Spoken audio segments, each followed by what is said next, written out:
Hey everybody, this is HD. And this is PainUser. And we're here to co-cast a series of games in a brand new tournament called the IGN Pro League, known shortly as the IPL. We're casting this together. Actually, the first series of each game will be going up on my YouTube channel. A lot of games will actually be streaming over on, I believe, Justin TV. And the rest of the games will actually be found on IGN.com/IPL. Yeah, so first games will be going up on my channel. I want to thank you guys all for tuning in. Me and PainUser will be co-casting a couple of the games and series in this tournament. And this is the first series we'll be casting. It's EGiNcontroL versus VTSpades. Indeed it is. This is round one of the winner's bracket, and this is a TVP on Xel'Naga Caverns. We have EGiNcontroL and VTSpades. VTSpades, actually a Terran player who has recently been out in Korea training with the Grandmasters. And indeed, he is. Hey, last time I met him was last year, and he kicked my butt at MLG Dallas, but I didn't know he was training out in South Korea as well. That's crazy. Yeah, he did spend some time out there with the VT guys training, so I'm really interested to see how the fruits of his labor translate into StarCraft 2 skill. I think he's probably going to be a lot better than the last time I've seen him play. And EGiNcontroL is the EG big man Protoss. He is the big man. always been there, always been around. He's a very talented Protoss player. He's kind of changed his playstyle a little bit, right? He's not so... Before he was kind of like, oh yeah, I'm going to cheese in your face, do all this crazy things, but now he's kind of settled down a little bit. Yeah, the last few times I've played him, I actually had the opportunity to play him at the last MLG in Dallas, and I played him a few times before that. And yeah, he's kind of given up on that and gone for a much more straightforward kind of gateway style into expand. But yeah, sure, why not? Yeah, sure, it does work, and it's been giving the other EG Protoss powerhouse, Axlab, a lot of success lately. And I think EGiNcontroL kind of realized, hey, you know, Axlab's had this 3-gate expand style really working out for him lately, so I might as well start trying it. In the last few times I've played him, that's exactly what he's done. It's a 3 warp gate expand while pressuring at the same time with warp gate units. Nice little steal right here on the gas by EGiNcontroL. I don't know if this is actually going to do that much though, PainUser, because really I don't know if VTSpades is going to go for gas heavy build opening off. He may actually go for some kind of 1 barracks fast expand. That seems to be popular build strategy that a lot of Terrans like to do nowadays.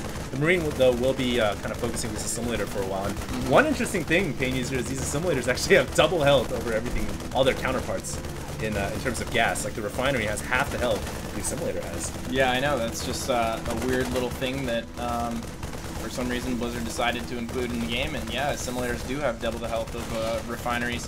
So it is going to take that Marine a really long time. But the thing about the gas steal that's really important is that it forces the Terran player down a tech tree that the Protoss player is comfortable with. He's almost always going to fast expand. There's no way he's going to take that second gas really early on.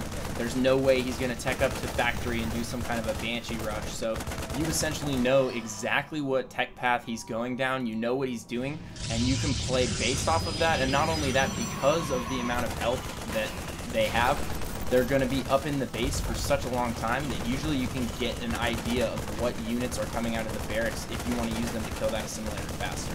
Right, and EGiNcontroL right here, I mean, he doesn't see the command center, but he does see the second barracks being thrown down. And like you said, VTSpades now kind of forced to go down with this 1 barracks command center opening. He's actually throwing down a couple more barracks.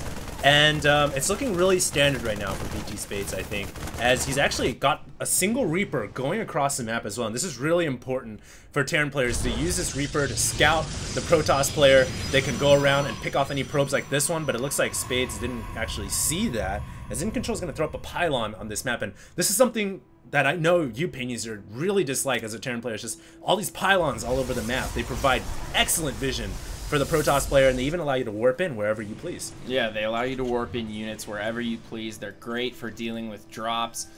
They're great as spotters for drops and things of that nature, like that pylon that EGiNcontroL put up on the right side of the map right there. Right. Not only can he use that as a forward warp-in point, any kind of drops that are going to come down the right side of the map, likely where the medevacs will be coming anyway, or down the left side of the map. If you have a pylon at either of those locations, they're going to see it right away. Oftentimes you'll spot it before it even gets to your base. And you could even warp in some stalkers and maybe even pick off the dropship if you're really, really fast on the trigger. You got to be Johnny on the spot with that, though.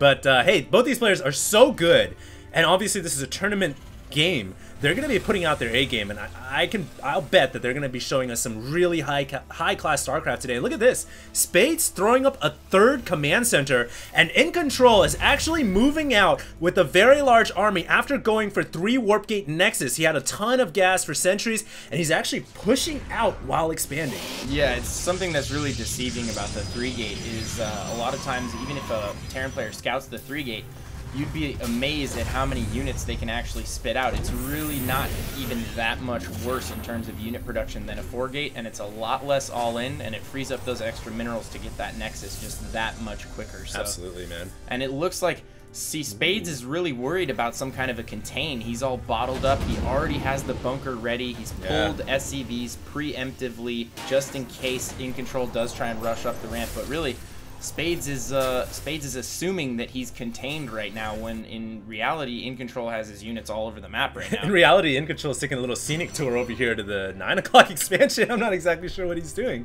Yeah, I don't know what these sentries are doing right now. Maybe he's looking for drops. Maybe he's looking for wayward SCVs, perhaps the Reaper, but yeah.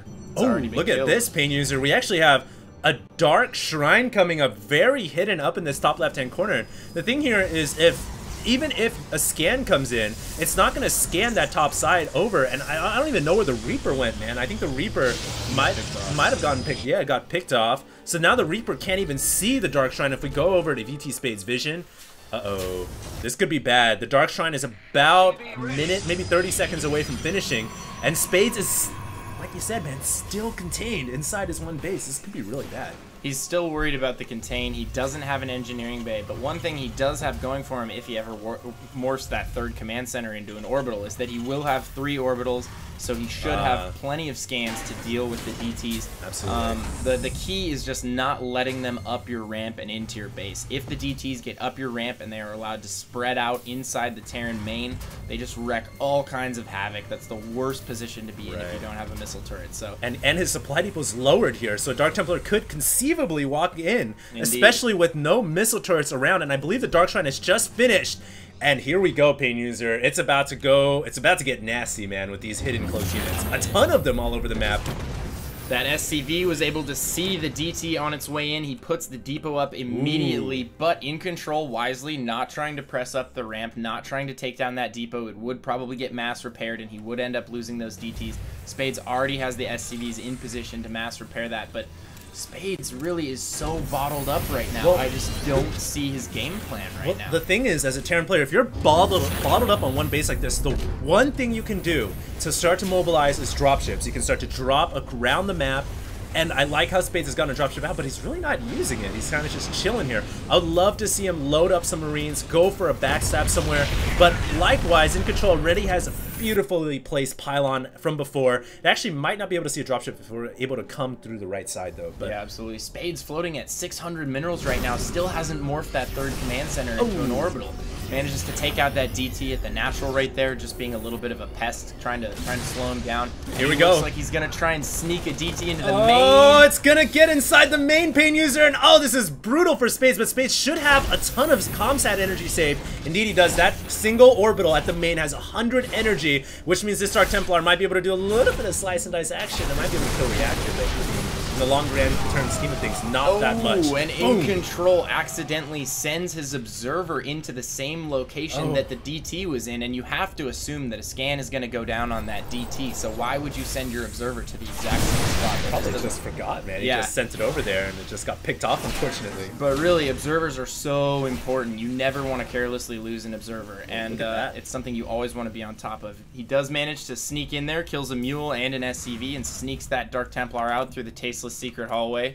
Gonna keep that alive, and it looks like Spades' bio ball is actually looking a bit menacing at this point. He has managed to catch up in supply. EGiNcontroL looks like, yeah, he's just teching straight up to Colossus, getting that Colossus range, and getting weapons 1 first, which is something I do not agree with at all. Here's a tip for all you Protoss players out there. Armor upgrades coupled with Guardian Shield absolutely demolishes Terran. Marines have a low damage, high repetition attack, and Vikings have a dual attack. So Vikings get affected twice over by armor upgrades, and what it does is it basically turns your Colossus into Ultralisks.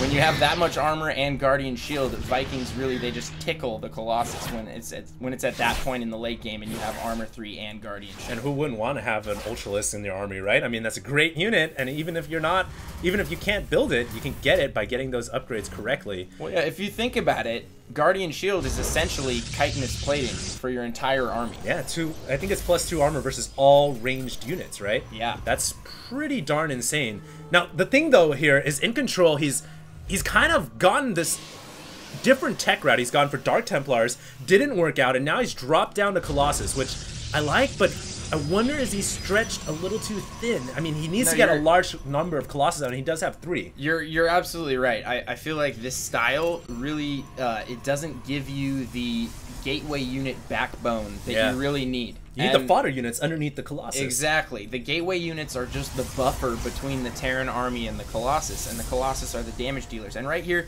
it looks like InControl is going to try and push in with 3 Colossus, and I think he should have waited a bit longer because he has those 2 robotics facilities. This could be bad. This could be bad. Here comes a move in. InControl kind of playing with fire right here. If he engages at this planetary, that could spell doom for what fodder units there are here. And oh, here we go. Force field getting laid down all over the forces. Colossus falling back a little bit and running away from the rest of the fodder. And InControl not attacking with his Colossus for moments there, which means his entire ground army is going to get decimated. And what a crucial blunder. InControl may actually lose this game, even though he had VTSpades kind of contained for a good portion of this game. Yeah, that was not a good engage for InControl at all. He lost those precious, expensive Colossus and wasn't able to eliminate the entire Bio Ball. Spades had a brilliant surface area for that fight.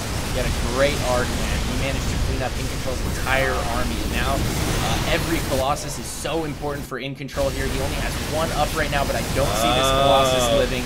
It's probably going to go down. Down it goes, and that means only Stalkers left to defend against Marauders. Yeah, Marauders with Medivacs and Concussive and Stim, and that's not the situation you want to be in. Those Stalkers are simply useless at this point. All they're really good for is picking off those Vikings, and I don't even think he has enough to do that. And you it looks can't like even save the third Nexus. for InControl is going to go down. Spades is sitting on the gold. He has 3 base up and running, and he's producing off all those barracks. InControl, really his only hope is however many Colossus he may have coming out of those dual robos, that is going 2 more Colossus make their way onto the field, and this is it for InControl. He has to keep these Colossus alive. He has to micro them perfectly, and they're way too many Marauders on the ground, which is going to clean up the rest of those Colossus. InControl losing the rest of his army, and InControl immediately saying, good game, go metal. Loser does pick the next map here in the IPL. Wow, what an intense game. InControl, honestly, I felt like he had a great lead early on by kind of scaring VTSpades with that 3 Warp Gate Nexus push, and VTSpades stayed inside his base, didn't push out. He kind of just coagulated all of his units and never really did anything, but eventually when he did decide to push out, he stomped the Dark Templar attack, took it out, and he won the game, man. Like blood platelets, the Terran Ball was coagulating in the main, didn't do anything, took a while to push out, and then gotta hand it to Spades though, he was very patient, waited for that engage in mid, and that was absolutely the perfect engage for him. That's the only way you can beat the Protoss Ball. You have to have amazing surface area, and you have to pick and choose your battles very, very carefully, and I think that's what he did, and he came up huge. Very nicely played by VTSpades. Once again, this is a best of 3. The prize pool for the IPL, I don't think we mentioned this, $5,000 about up for grabs for these players, which is a huge sum of money. And once again, me and PainUser will be casting several games in this tournament. First game of each series will be going up on YouTube channels, mine and PainUser's respectively. The rest can be found on IGN.com/IPL. Thank you very much, everybody, for tuning in. Next game coming up soon.